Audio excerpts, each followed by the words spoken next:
सो मोहि पावा, मोहि कपट छल छिद्र न भावा। भगवान कहते हैं हमें निर्मल मन चाहिए, कपट छल छिद्र नहीं चाहिए, कपट नहीं चाहिए। जैसे हम अंदर से हों वैसे हम कभी आपके बारे में गलत ना सोचें, आपको ठगने की ना सोचें, आपको लूटने की ना सोचें। कई लोग तो ठगने की, कैसे इसको ठग लें, कैसे इसको लूट लें, ये कपट। भगवान ऐसों को कभी देखते नहीं, पूतना को देखा नहीं, क्योंकि तन बहुत सुंदर है। आपका तन बहुत सुंदर है पर मन में तो गंदगी है, तो भगवान इस तन का क्या करेंगे? भगवान कोई तन के भूखे थोड़ी है। इसलिए मन को साफ जो मन की मैल न धोई, गंगा गया तो क्या हुआ।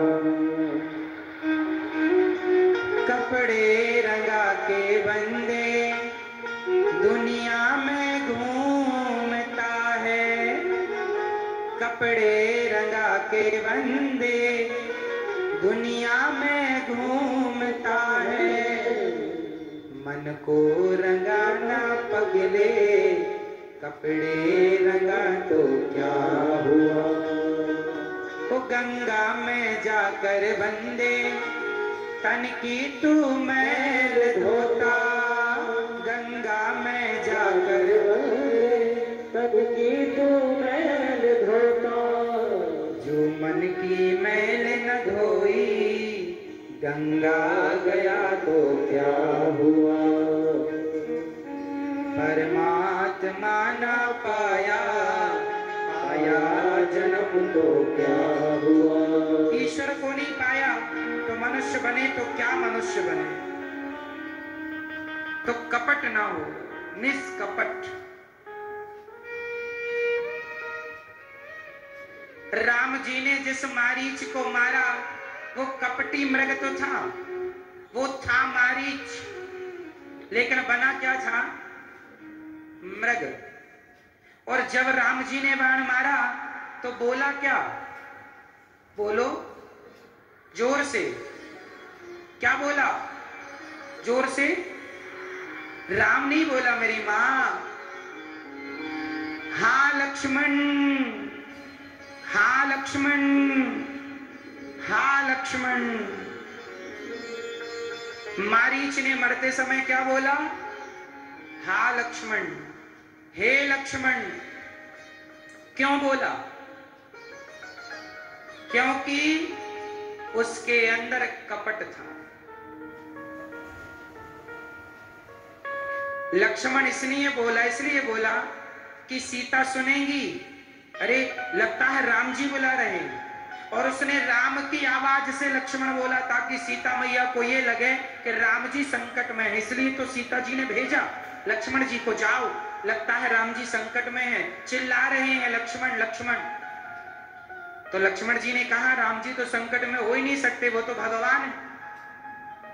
माता सीता ने कहा नहीं, तुम जाओ। लक्ष्मण जी बोले ना मां, मुझे ना भेजिए, राम जी कभी संकट में नहीं पड़ सकते। तो सीता जी बोली लगता है तुम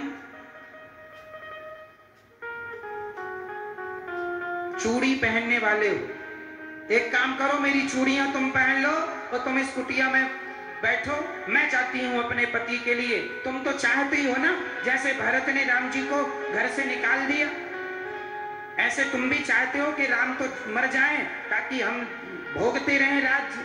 ऐसे कठोर शब्द माता सीता जी ने लक्ष्मण जी को कहे थे। बहुत कुछ कहा था, कुछ तो ऐसा भी कहा था माता सीता ने जो हम आपसे नहीं कह सकते। वाल्मीकि रामायण में स्पष्ट लिखा, ऐसा माता सीता ने कहा, और ऐसा माता सीता ने नहीं कहा। आप कंफ्यूज ना होइएगा, मैं फिर याद दिला दूं, ये असली सीता नहीं है।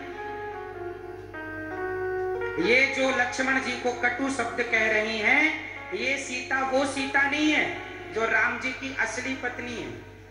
इस समय सीता जी अग्नि में प्रवेश कर चुकी थी और वेदवती सीता बन के रह रही थी।